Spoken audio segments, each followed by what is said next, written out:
Hello, everybody. Welcome to Rush Deep Dive. Today, we're going to be taking a look at 1977's A Farewell to Kings. I'm going to be subbing in for Ryan today. He had other things to do, which I don't know what else you could do that's better than talking about A Farewell to Kings. I'm joined today by a wonderful panel. We got Donna Halper, Tim Derling, and joining us today as a special guest, Todd Evans. So I'm just going to try and do what Ryan does. I'm going to start with an excerpt from Art of Rush. I don't have the book. Ryan sent me some very nice pictures on my phone, so I'm just going to go off of that. Here we go, talking about A Farewell to Kings. They were stopped at the border. Hugh Syme, his friend Josh Onderson, and photographer Josh Inoue were en route from Toronto to Buffalo, New York. It was the summer of 1977. The trio had crammed a throne-sized chair into their vehicle. They claimed they were on vacation. Implausible. If the border guard suspected the long-haired bohemians off trafficking drugs, they'd cut open the chair with knives. But if the Canadians revealed they were visiting the U.S. to photograph the cover for Rush's fifth album, they'd be turned back. We had to explain what we were doing, recalls Hugh. We called it a student university assignment, as opposed to a commercial venture, because it would have involved H-2 visas. The bluffed explanation somehow passed muster. The art director and his companions were free to continue on to Buffalo. Their mission, photograph Rush's most ambitious artwork to that point. The album artwork was inspired by the title track. Neil Peart's lyric describes the gradual disintegration of society's moral and social fabric. In this dystopia, the multitude has followed the path of least resistance and lost its ability to tell right from wrong. Men no longer heed the wisdom of the minds that are the beacons of truth. As a consequence, tyrants and kingly guys now rule cities that are filled with hatred and fear. The castles of old represent what mankind has lost. Hugh envisioned the cover in which a king sits amid crumbling ruins of his castle. In the far distance, modern buildings and a smokestack represent those who have usurped his kingdom. Near the king's feet, a forlorn crown has lost its symbolic power. But wait, look closer. The king is actually a marionette.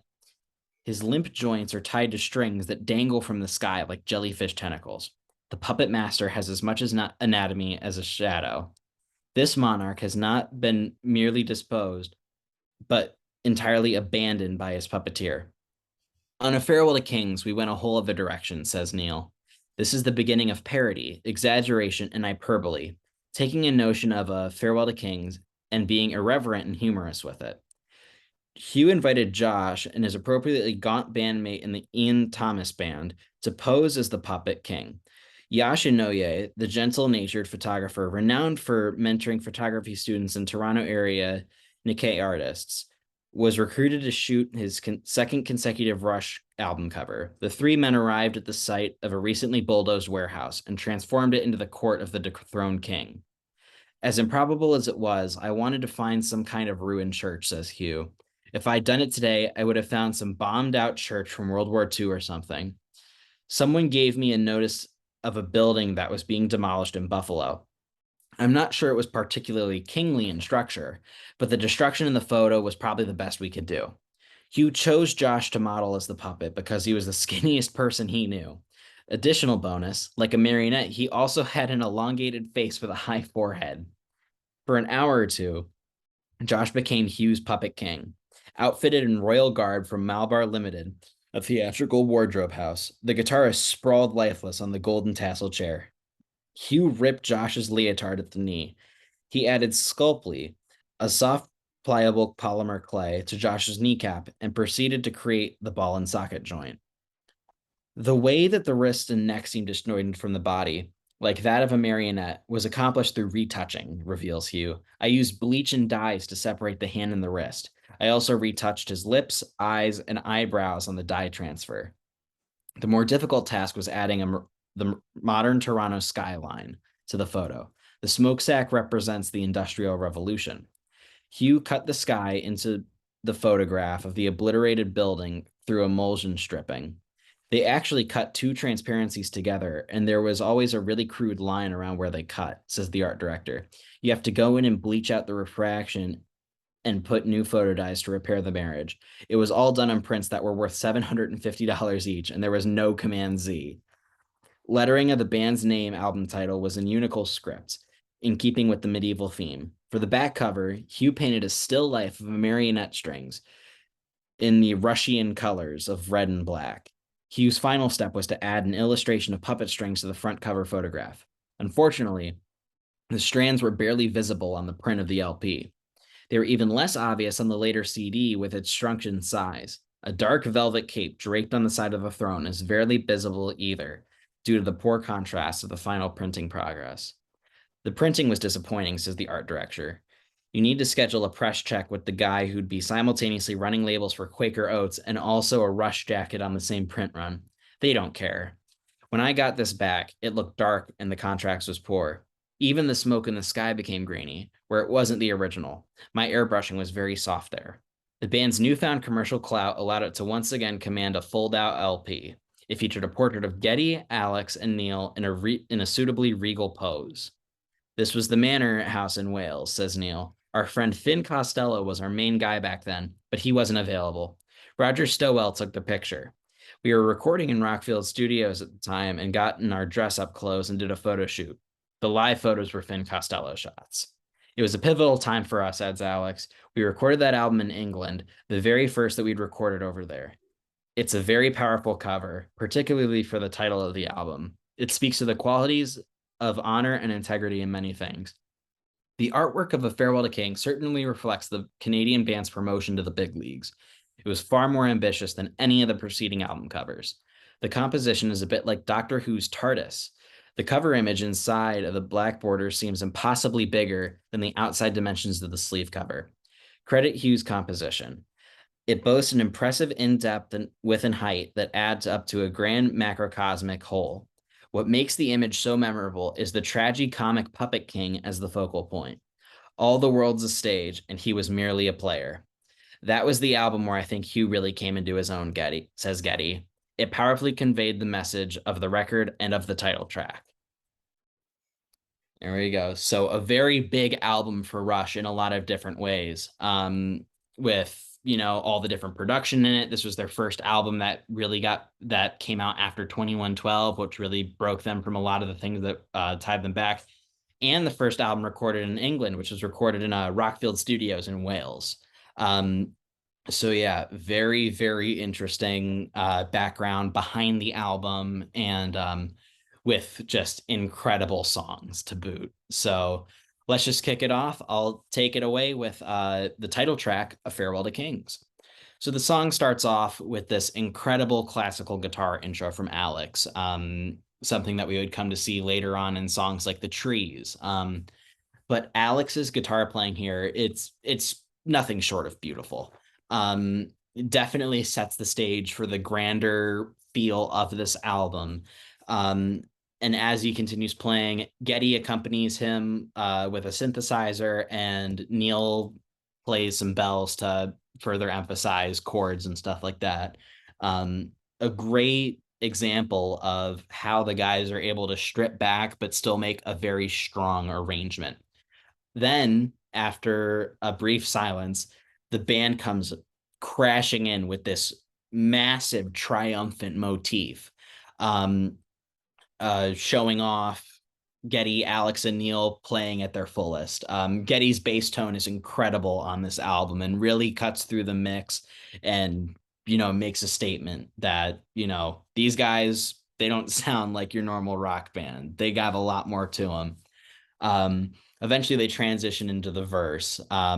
Very strong lyrics that set the stage for not only the song, but I feel the themes that come forward. When they turn the pages of history, when these days have passed long ago, will they read of us with sadness for the seeds that we let grow?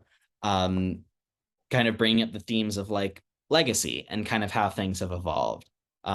Eventually it changes up a little bit to, I don't know if marching is really the right term, but it's just with a very powerful delivery on the chorus, cities full of hatred, fear, and lies.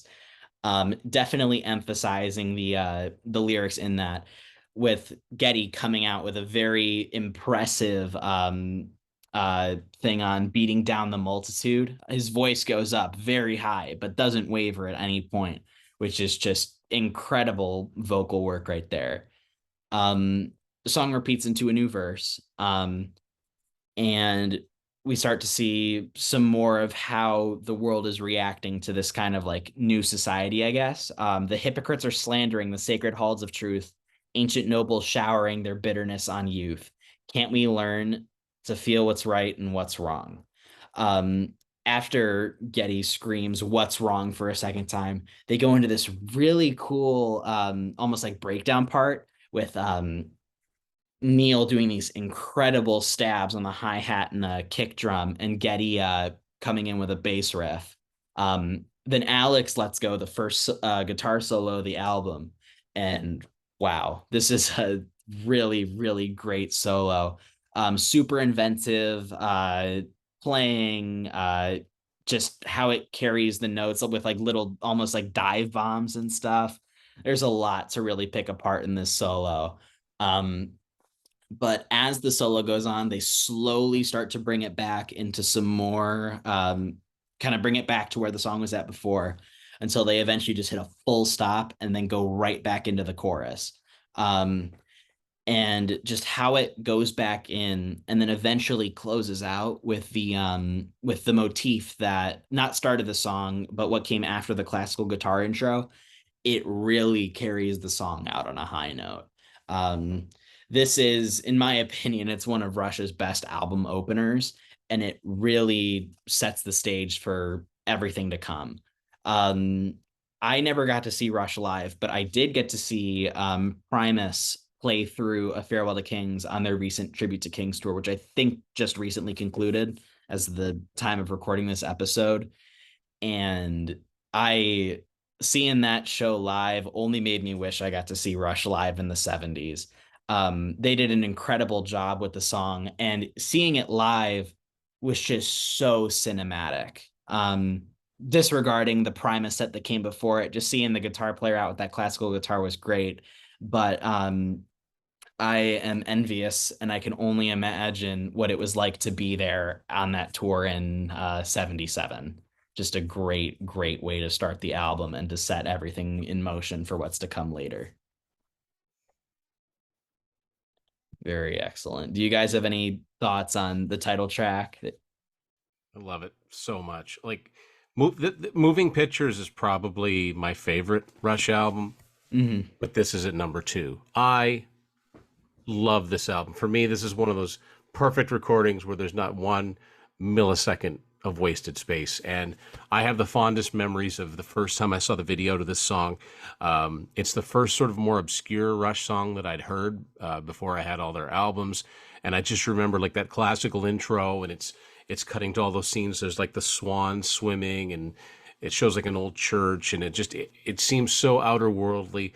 It's the same video shoot as Closer to the Heart, which I'd seen quite a few times, but the band just, there's something so different about this song, even though it name checks Closer to the Heart in the end of the lyrics. But Ryder, you're absolutely right. It's a little bit like a precursor to Free Will in that the middle section, they just go nuts. And Yeah. Alex's solo doesn't seem to be following any particular time signature, Hmm. but next thing you know, he is just absolutely shredding. And then, of course, they all come together and the da da da da da da, just so tight. Um, it's just a perfect beginning to a perfect album. Yeah, for And sure. the sentiments about the hypocrites are slandering the sacred halls of truth, that is a theme that will recur Yeah. many times. I mean, for Neil, hypocrisy is the worst sin, okay? And not respecting ethics, okay? And notice how they slandering, I mean, just speaking falsehoods intentionally. We're going to see that a lot. Yeah, for sure. Very strong It's language in something that that second really verse. bothers him. Yeah. Now, Um, it might just be my opinion, but I think that that middle instrumental section, I think that's the first truly dazzling Rush bridge that there ever was. I okay. mean, there are good ones before it, but that's the first one where I, as a 15-year-old, went, "Whoa, what is happening here?" So, Yeah. Well, Yeah, Neil's it's doing those with the one. Yeah. like with the hi-hat, but he's also doing these really fast rolls with one hand. Getty's keeping in time with him, and then Alex just goes. he Yeah. just he'll throw a note, like he'll just throw a note here. He'll do harmonics and let it squeal, and then, like I said, eventually, like proving that he can shred with the best of them without showing off.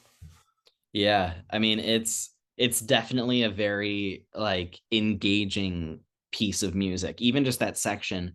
A Farewell to Kings was the first Rush album that I like really like let myself get enveloped into, because I had, I grew up with Rush, and I had a couple of the big hits saved on my phone, but after listening to Moving Pictures, this was the next album I'd listened to.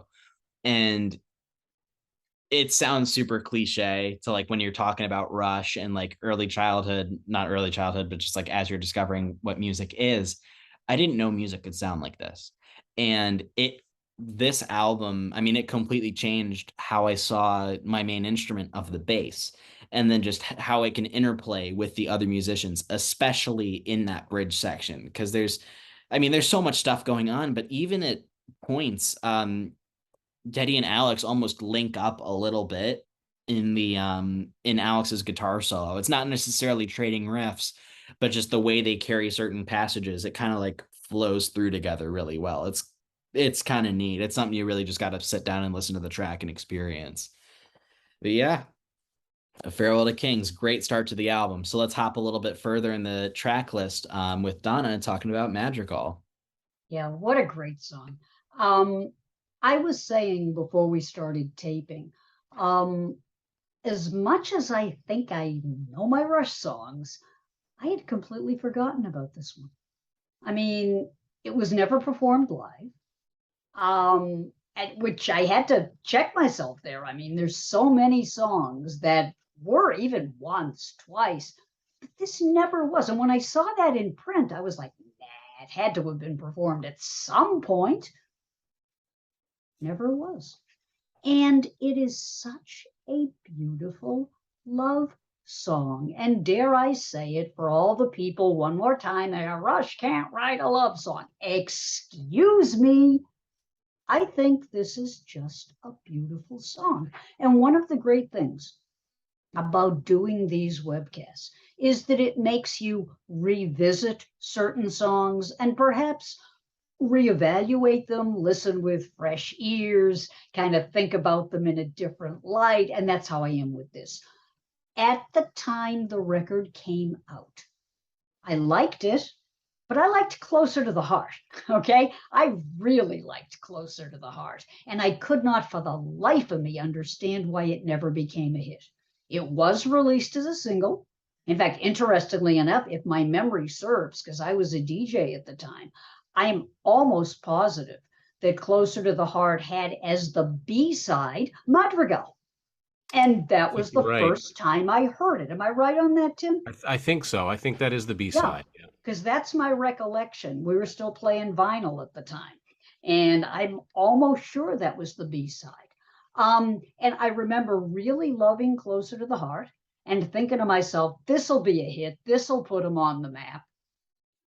Didn't even break the top 50. I mean, it did in Canada, but Yeah. not in the Did in the States. UK too. I think it got to 36. I think in the Yeah, yeah. States it only got to 77, which Yeah, it 76 or performed pretty well in the 77. And I'm sitting there UK. going, yeah. you know, But I mean, um, you'd never know it now for the play it gets, right? oh my God, yes. Yeah. And Madrigal, I don't remember hearing it on an album rock station ever. I mean, yeah, if they're doing a Rush weekend or something, but let's talk. Let's talk. Can we talk here? So let's talk about a song that is based on a 16th century vocal genre. A short love poem set to music comes from the 1584 tradition from Italy. Okay. Now, of course, we all know that Neil was around in 1584 Italy. I mean, who among us has not been? But this just says one more time how eclectic Neil's tastes are. Okay. God rest his soul. He is such a reader. Okay. Just when you think you know what he's going to do next, he doesn't do that. In fact, My friend Bill Banashevitz, who I haven't talked to in ages, and it reminds me I need to give him a call. We collaborated on a couple of pieces years ago because he was a really good critic. And he wrote something that is so true. He said, on any previous Rush album, the next song would be a kick out the jams rocker. But with Madrigal, the band spins an enchanting melody and does an all out love song. It's not what you're expecting. You're expecting rock and roll, you're expecting something you can air drum to. But this is a very personal song. And the moment I listened to it, it just brought it all back to me, okay? It brought back to me the fact that, that old joke about like what happens when the dog catches the car? Because in many cases, the dog doesn't know what to do when he caught the car. He spent so much time trying to chase the thing, and then he catches it. So for years, Rush wanted to be successful. They wanted to be out on the road. And now they were successful.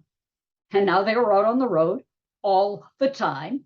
And no, they weren't sorry. They weren't sad. They were lonely. They missed their wives. They missed their girlfriends. They missed their significant others. These are family men, even back then. And this song really is about missing the people you love. So it's like, yeah, we caught the car. We're famous. We're out on the road. People know who we are. We got fans. Haven't seen my wife in months. And I want to let her know that I love her. How do I do that? I'm a rock and roller, but I can write a love song. And that's exactly what happens here, and you don't expect it. Now, the critics hated this song, and I hated the critics. So we had something in common. Yeah.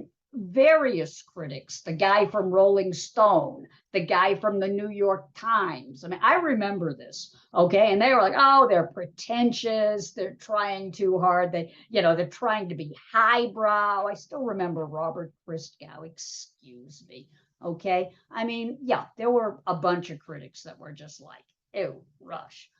I'm sorry. The more I listened to this song, and I hadn't listened to it in a while, this is a lovely little love song. It really is. There's nothing else that can be said.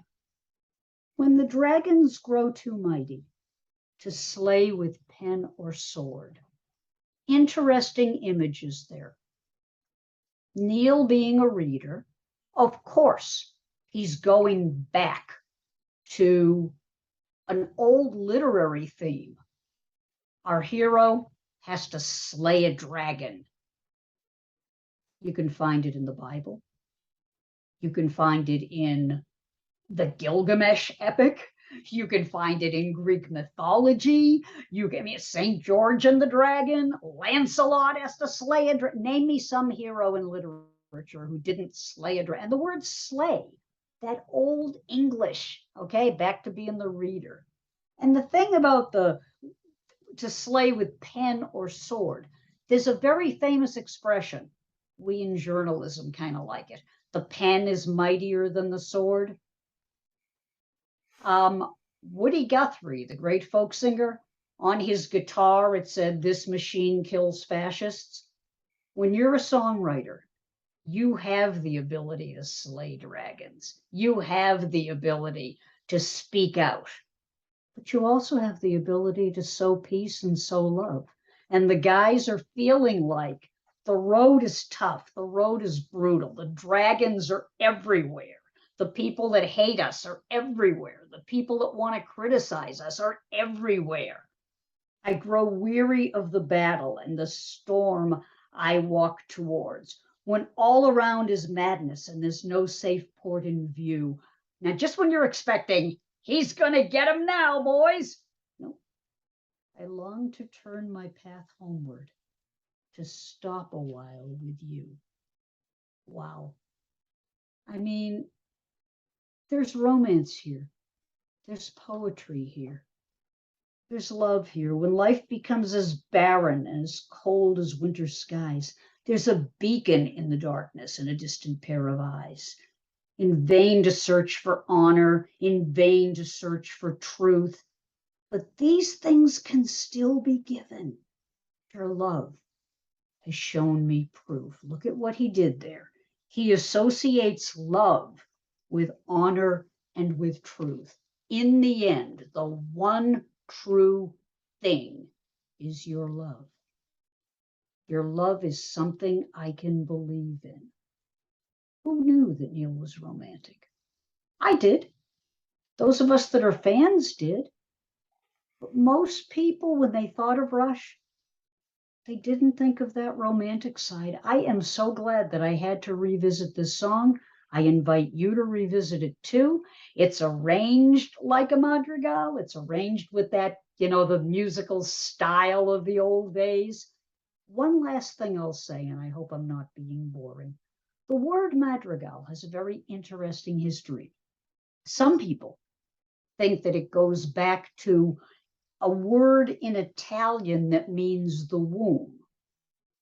Yeah, to create, to give life. Your love has helped me to be more creative. Your love has given me life. And I wonder if it's not like madrigal, madre, mother. Absolutely, that's been suggested as well.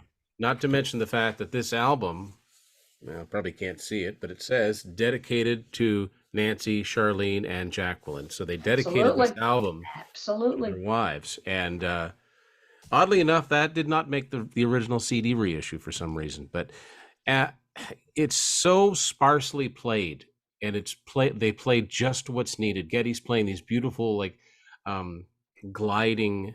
It's not busy bass lines. They're very melodic. It's very spare. It's very simple. Neil's drumming's, I don't know if he's playing brushes, but it's very, very spare. And your synthesizers. It's very sort of a whistling synthesizer.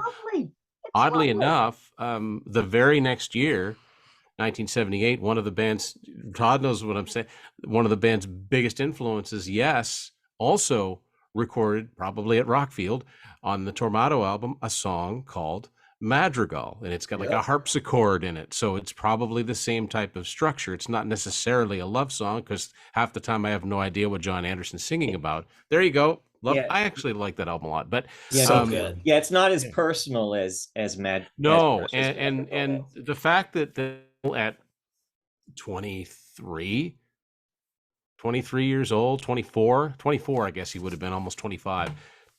Pretty deep, and and the fact is interesting, Tim, the vocals. Yes. When we think Geddy, I mean, God bless him. I'm still in touch with him. I love him to bits and pieces. But when we think Geddy, we think a very unique vocal. And I understand all you grammar teachers, something can't be very unique, but you know what I'm saying. Yeah. It's an incredibly unique vocal style that he has. Not on this song.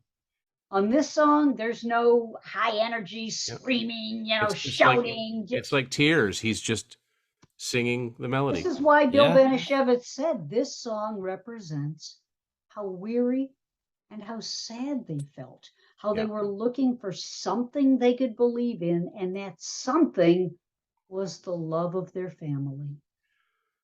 And it's not even like they want to get off the road altogether. No. Just saying, stop a while. Like a break in these, 200 odd shows a year, and like Neil called it, the Drive Until You Die tour. Yes. Non-stop, like 4 or 5 nights. Very intense. A week.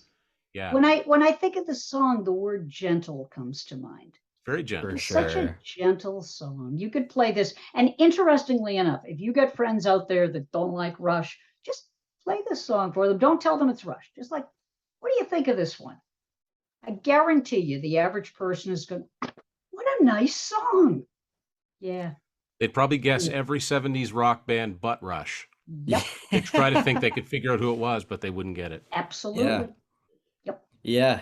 Seeing this song live when Primus played it was really cool too. I mean, Les Claypool, he told a little story about him texting Getty and seeing if they had ever played the song live, and they hadn't. So it was a pretty cool moment for everybody in the audience because it was like, this is a Rush song that most of us, assuming like counting out other tribute bands, not we haven't seen live before. And they did such an incredible job with the arrangement. And like what you were talking about earlier, Donna, it's a gentle moment, especially compared to the rest of the Primus show where they're playing Jerry Was a Race Car Driver and My Name is Mud. It was just And it's a the really other thing about it is that it Mhm. once more speaks to the versatility of this band. I have said it a million For times. sure. Welcome to 1,000,001. For everybody that has said to me, "Oh yeah, this is the same thing," no, absolutely not. This is one of the most creative rock bands out there. I'm not saying that because they're my friends. They just when you think you got them pegged, you don't. Yeah. So who's up next? Yeah, so next up, we'll cut over to I think it's just the next song on the track list, right? Or no, it's the one before it actually. We got Todd with Cinderella Man. So go ahead, take it away. Okay, so Cinderella Man was the lyrics of the song were written by Geddy Lee and not Neil Peart. And he was inspired to write the lyrics after watching the 1936 film, the Frank Capra film, Mr. Deeds Goes to Town, in which the protagonist inherits a huge sum of money only to be declared insane after deciding to use the money to help the poor. It's probably Lee's best lyric up until that point, even though it's basically a very brief retelling of the plot of the film.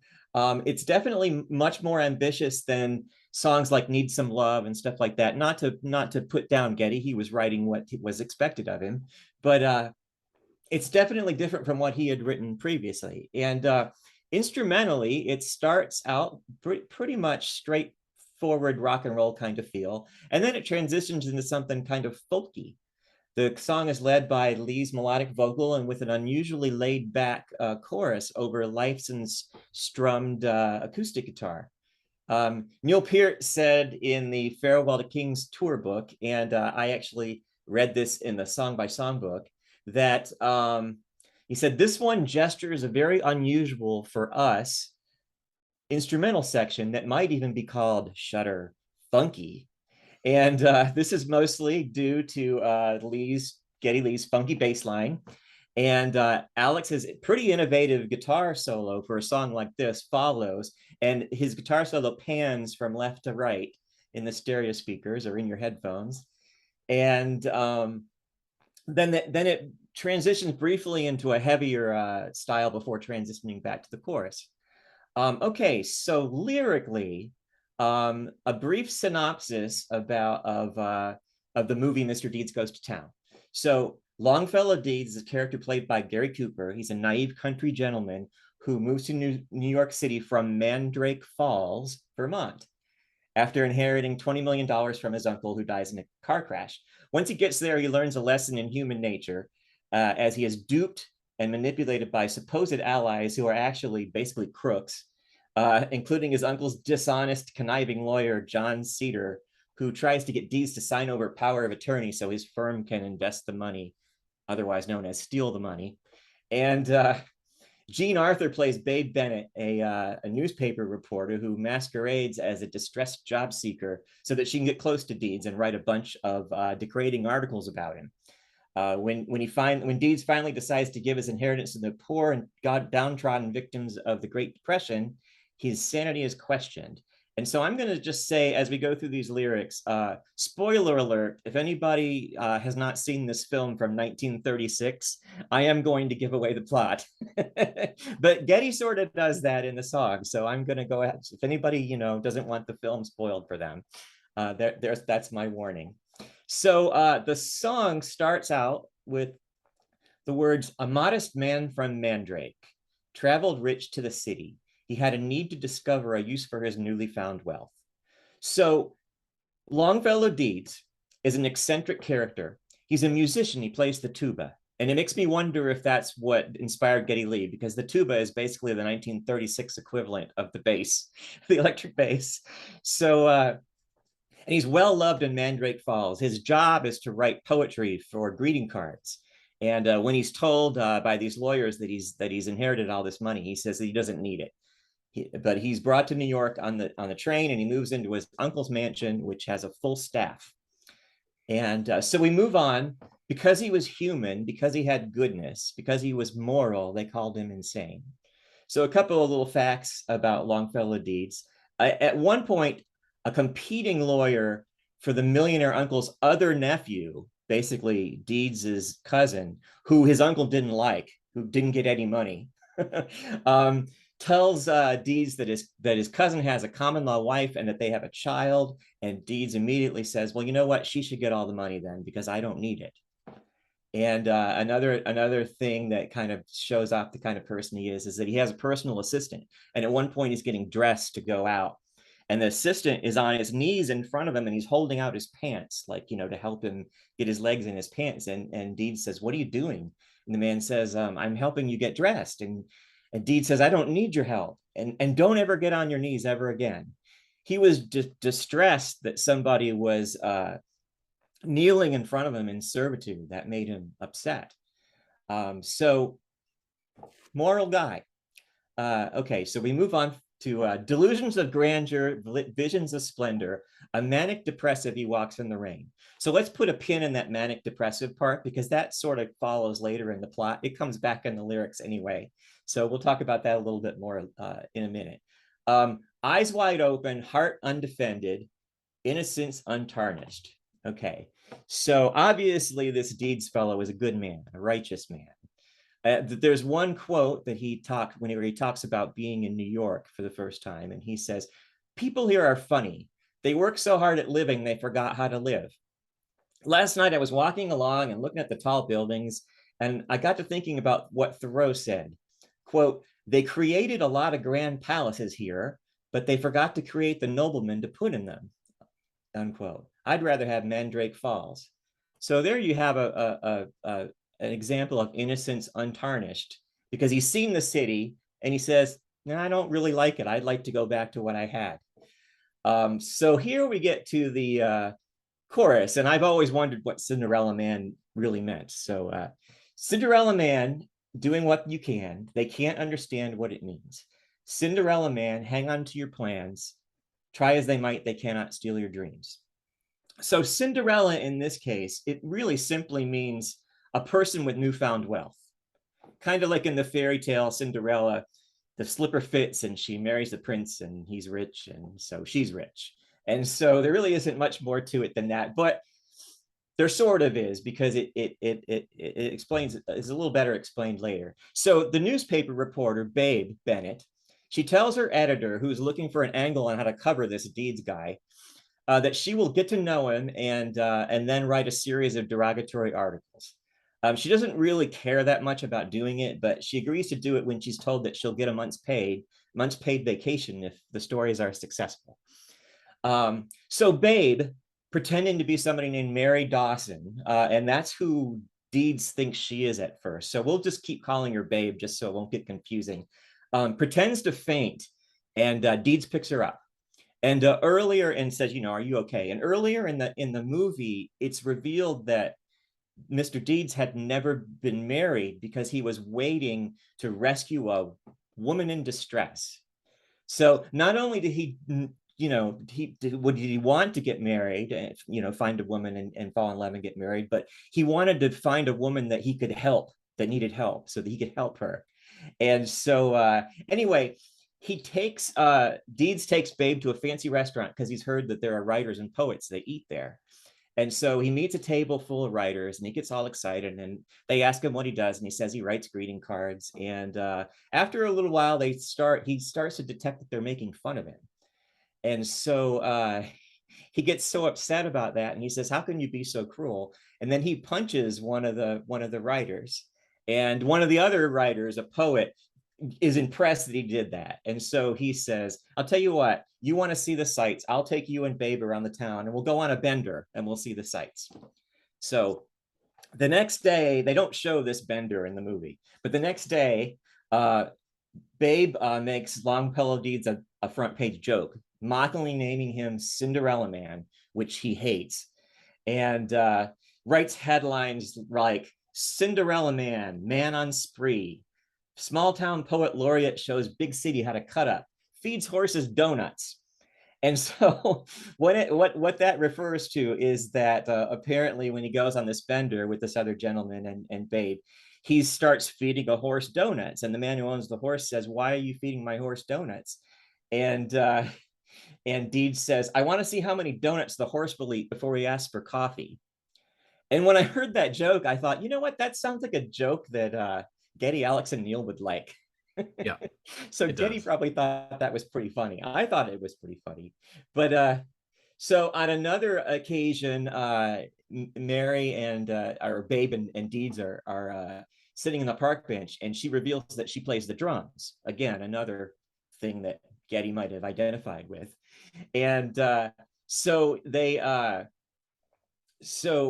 sing a little duet, and she hits the park bench with a stick. She takes his cane and breaks it in half and starts hitting the park bench like they're drums. And he's singing a line that he would have played on his tuba.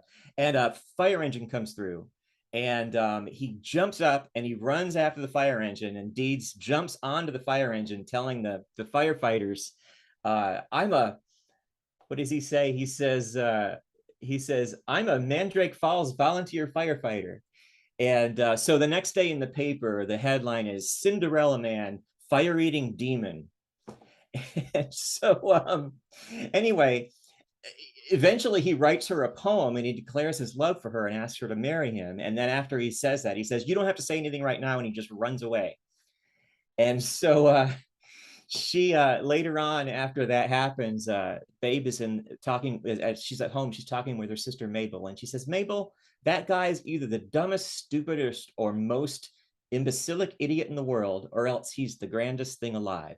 I can't make him out, but I'm crucifying him in the paper." And her sister says, "Well, people have been crucified before." And Babe answers, "But why? Why do we have to do it?" And she subsequently quits her job because she's upset. She kind of likes him, and she's making him out to be a fool. So then we move on into the song to the lines, "In the betrayal of his love, he awakened to face a world of cold reality." So what's happened here is that Deeds is told by his press agent that Mary is actually the woman he thinks is Mary is actually Babe Bennett, the newspaper reporter, and she's been writing all these articles about him that's making him look like he's an idiot. And he gets very forlorn and doesn't say anything. And the press agent ends up saying, "Wow, if I'd have known you were going to take it this hard, I wouldn't have told you." So then we move on to, "And a look in the eyes of the hungry awakened him to what he could do." So after he hears of the betrayal, he comes down the stairs and he's confronted by an unemployed, outraged, hungry farmer ruined by the depression who has broken into his mansion, denouncing him for irresponsibly feeding donuts to horses instead of people. "Did you ever think of feeding donuts to human beings?" the farmer says. And then he waves a gun and threatens to shoot him, but then he lowers it and apologizes for pointing it and says, "I just don't know what got into me. I'm at the end of my rope. I've lost my farm, and after 20 years of work, his children and wife are going hungry, and they stand in bread lines." So Deeds invites this man to lunch in his mansion. And so we move on in the song. "He held up his riches to challenge the hungry, purposeful motion for one so insane." So Deeds has decided that he's going to give all his money to all the farmers who've lost their farms. And hundreds of farmers come to the mansion to fill out the paperwork so that the process could begin. So they tried to fight him, just couldn't beat him. This manic depressive who walks in the rain. So now we're going to find out what that means. The scheming and crooked lawyer John Cedar and the Semples, the distant relatives. Remember the other nephew that the old man didn't like and didn't leave any money? They declare that Deeds is insane because they were afraid that they'll lose a piece of the fortune, which actually isn't even theirs to begin with. He's taken to a mental institution, and they file suit to contest the will and to claim their right to the $20 million. "You say the word and we'll stop this yokel dead in his tracks," they say. Well, Deeds is arrested with an insanity warrant, and the charge is that he's insane and incapable of handling the estate. So during the trial, Mr. Cedar, this lawyer, he talks of Deeds' derangement, and he uses these examples of why he's crazy. He says, He plays the tuba. He attacks prominent writers. He feeds donuts to horses.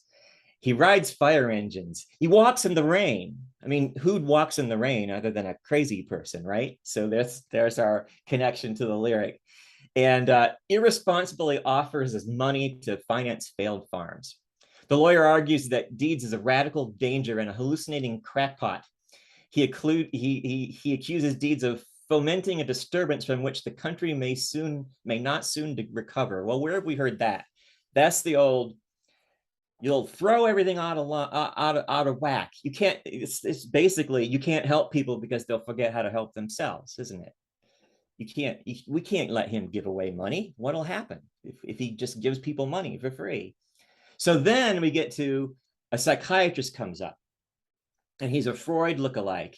He's got a Viennese accent. He diagnoses Mr. Deeds as a manic depressive to explain his erratic behavior. So after all the testimony, the judge recommends committing Deeds for his own safety. You need medical attention, Mr. Deeds, he says. Well, Babe hears that and she bursts forward and she persuasively begs him to fight the charges. All this time, Deeds has been saying nothing because he's so devastated about the betrayal of Babe. And so she defends his actions and his sanity, and she says, and she anguishes over her part in helping him into the institution. She says, he's been a victim of every conniving crook in town. Every time he said anything, it was twisted around to sound imbecilic. He can thank me for that. I guess I handed the gang a grand laugh. And then she publicly confesses her love to him and testifies on his behalf. She says, he could never fit in with our distorted viewpoint because he's honest and sincere and good. If that man's crazy, Your Honor, the rest of us belong in straitjackets. Well, Deeds defends himself finally, and I'll get to what he says in a minute. But then he turns to the lawyer and he says, there's just one more thing I'd like to do to get off my chest. And he punches the lawyer in the jaw, making the farmers stand up and cheer. So then the judge declares, Mr. Deeds, there has been a great deal of damaging testimony against you. Your behavior, to say the least, has been most strange.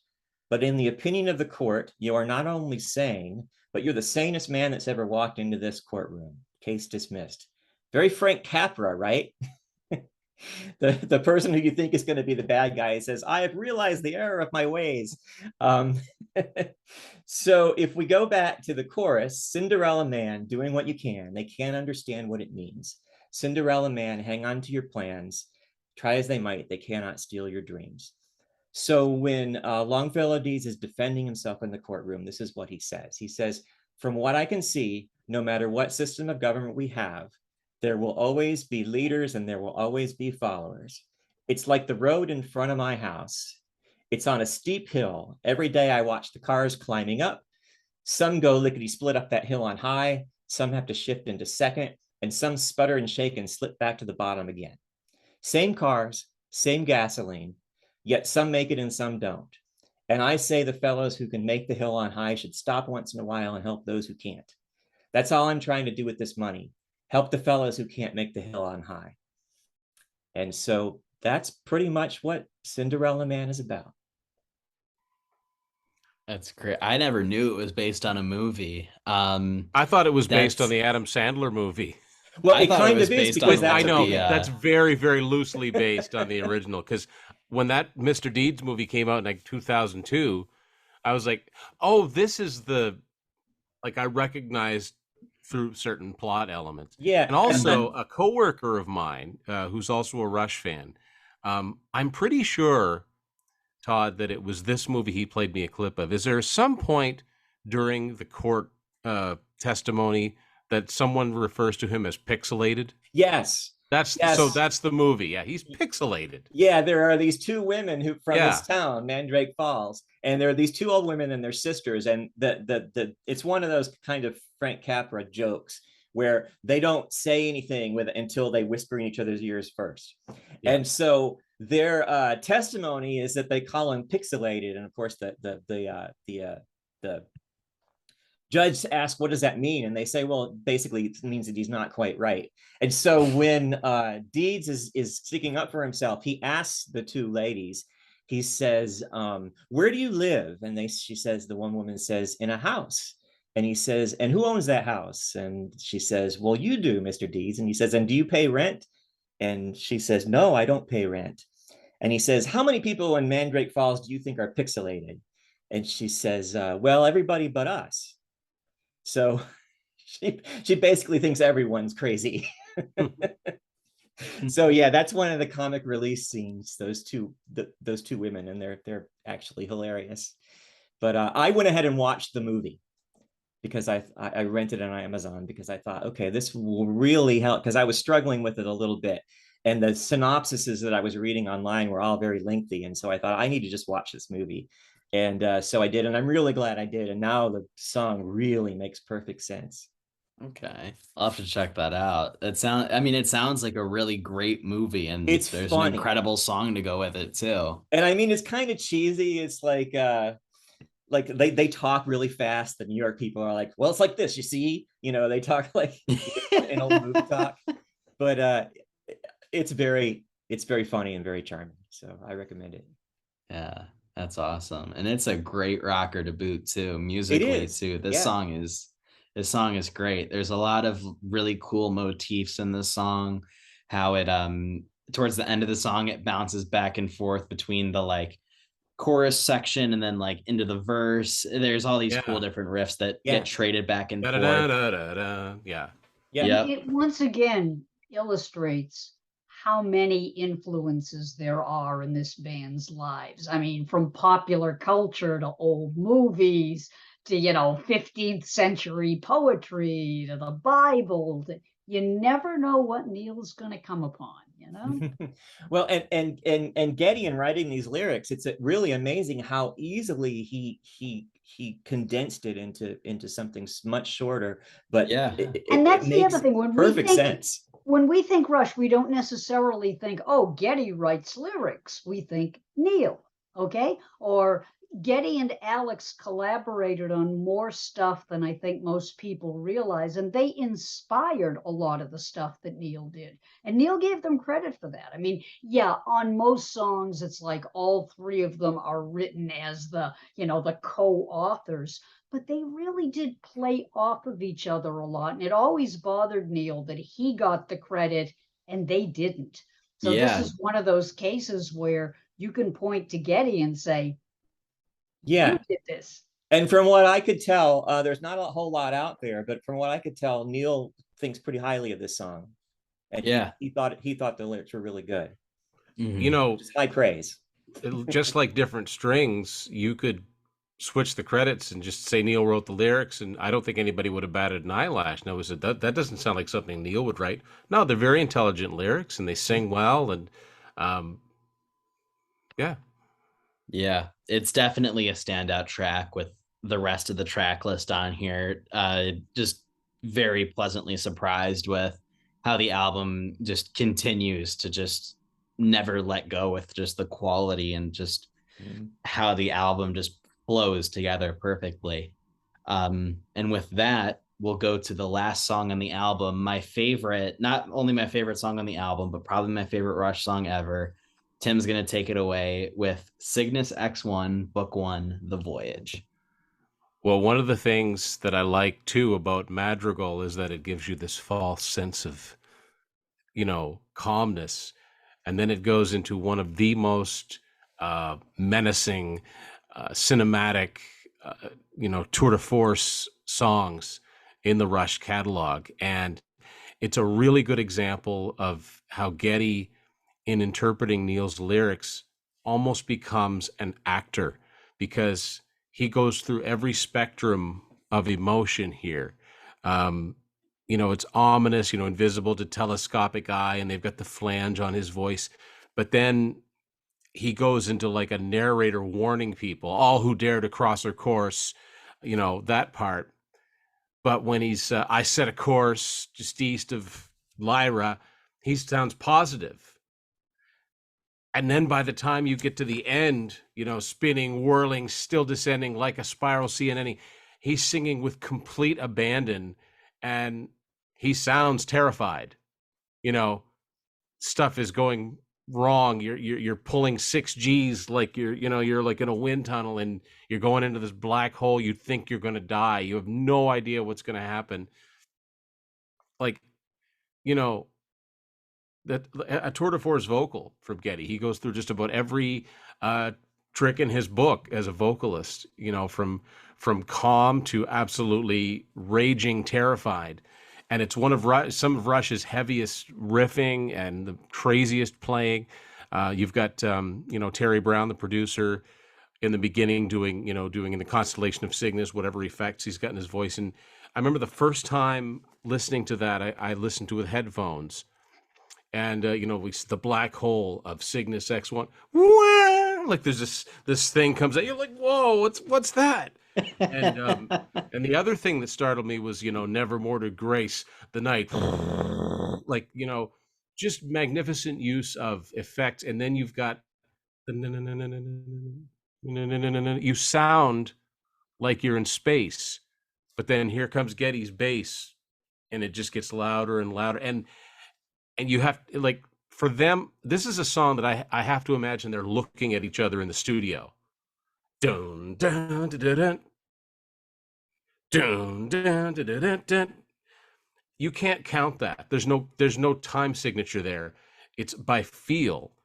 And then all three of them come in playing that. It's just amazing. And I have read where some have said, I really wish they'd have continued the science fiction theme of this with the sequel. But again, Rush do the unexpected.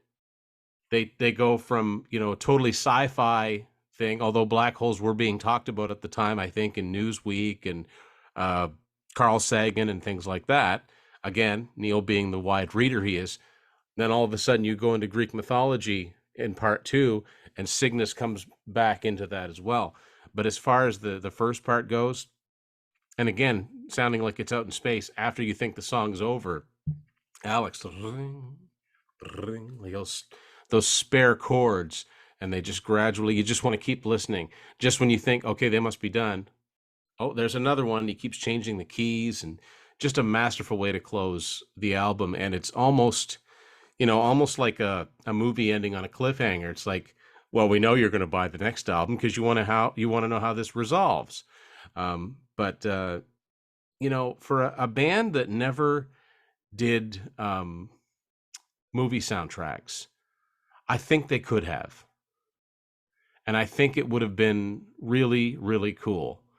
I know that's risky for bands to do that because everybody's afraid that it'll end up like Queen doing Flash Gordon. But they have such a sense, like even long before Moving Pictures, here they are thinking cinematically. I mean, this is like a sci-fi blockbuster, right? Because wasn't there a movie around this time called The Black Hole? Yeah. So, like I said, it's my second favorite Rush album. It starts with a bang, it ends with a bang, and it hits just about every high point in between. Yeah, it's crazy. I mean, 2112 is undisputed, great, progressive masterpiece. Did so much for the band. I think Cygnus X1 blows it out of the water. I mean, 2112 is still an incredible, amazing song. Don't ever get me wrong. But just the way that it just carries itself, the extremely ominous intro, how they come in together, and just how the song develops and moves across. On a recent episode of Great Take Let's Debate that I hosted, someone mentioned, I forget who it was, but they mentioned that the song kind of like scatters around a lot and has a lot of different musical ideas. I think that works well with the very hectic nature of the song. You're thinking about the vast open cosmos, and then there's this dude flying through space on this ship, and he's just going through. But then the black hole starts to take over, starts pulling him in, dragging into a place that he's never known before. He's freaking out. He's screaming, which, Geddy illustrates incredibly in probably one of his best vocal performances in the third part of this song. Yeah. He sells the emotion and just everything that carries into the song so well. And then it goes out into the unknown only to be revisited on the next album later. you're telling me that you're not gonna call Rush like a crazy progressive band when they literally were doing teasers for the next album and stuff on this and having characters come back. We saw that with Bytor earlier and Yeah, Fly By Night that's going right. over into Crest of Steel Yeah. too. But like this is literally Cygnus X1 book 1, then going into book 2 on the next album. They were making a crazy interconnected universe before like Marvel was doing any of that Oh yeah, stuff. Yeah, they're creating it's their own multiverse. exactly. Yeah. Cygnus and the Multiverse of Madness. I would pay however much to go see that movie. Yeah. But And what's so yeah. cool is watching when they did. Were you around when they performed it live? Did you see them perform it live? I've seen them perform it live. I mean, the audience just gets so into it. Oh They yeah. just- oh, it's hilarious watching it. You know, all the air drummers come out and the air Mhm. guitarists. It's yeah. When The I version when this on, go ahead, Ryder. I'm sorry. oh yeah, the version on R40 Live is incredible. I mean, and even though they cut out a lot of all the vocal parts, I mean that drum solo in the middle is incredible. But just the way that song played out live is so good. And the version on I definitely recommend the version that's on different stages. And then I think it's the same version Yeah. that's on the It's on this. the Farewell yeah. Deluxe. Yeah. Yeah, it's Which insane. once It's the insanely Farewell good. Deluxe is a Yeah, great there's some live songs when album. they did them live that it just the audience got so totally into it, and that has always been, you know, because whenever I've been with, you know, like seeing them live, I always sit up in the mixing booth with Howard and everybody doing the lights and the sound. And so like I'm watching as the audience is like clapping along and singing along and, you know, air drumming along, and then the lights come on with it. And it's this theatrical experience that you just can't forget. Yeah. You just reminded me of something, Don. I wanted to bring this up, and I don't know if this is true. This might be an urban legend, but I thought I remembered reading that. So the background is the Toronto skyline, and there's an apartment building. And I read somewhere where Howard Ungerleider said, "That was my apartment. I didn't realize it until years later, but that was actually where I lived." Now I don't know if that's true. Yes, I Yeah. don't know if it's true, but I remember seeing the quote. I can ask him if you Yeah. want. It's crazy enough to be true. And it's just kind of a cool, and also like before you came on, Don, we were just talking previously.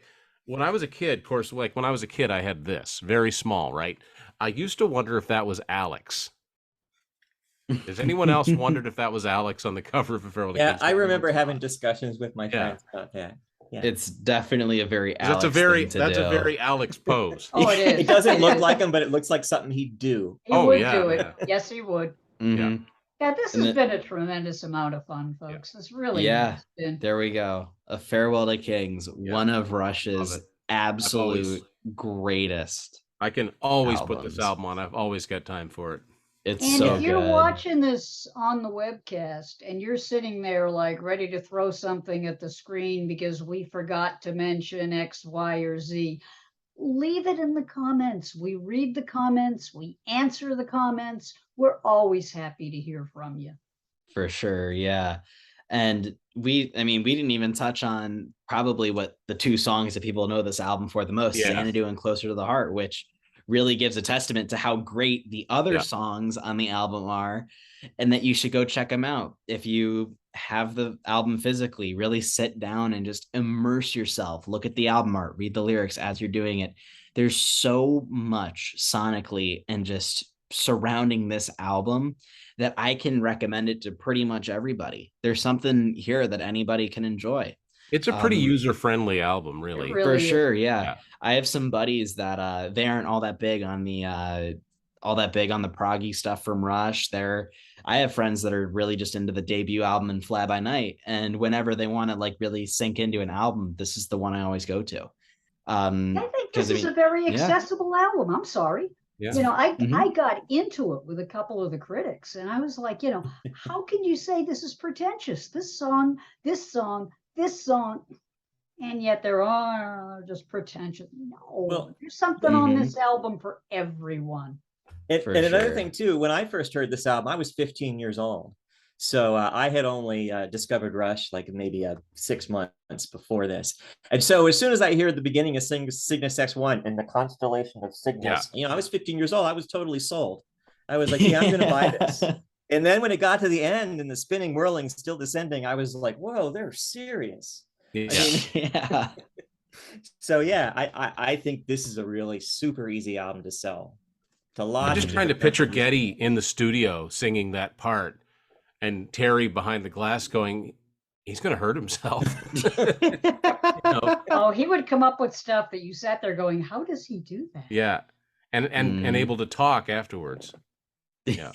Oh, there it is, folks. Another webcast. And God, I'm sorry to keep repeating myself, but I love doing these things, don't you? I mean, this is such an opportunity because we're turning new fans on to Rush. We're bringing back good memories for people that have been with Rush since day one. It's amazing to me how many new fans are. People reach out to me online all the time. It's like, I just discovered Rush. Hey, It's awesome. fine with me, And this is timeless probably music, folks.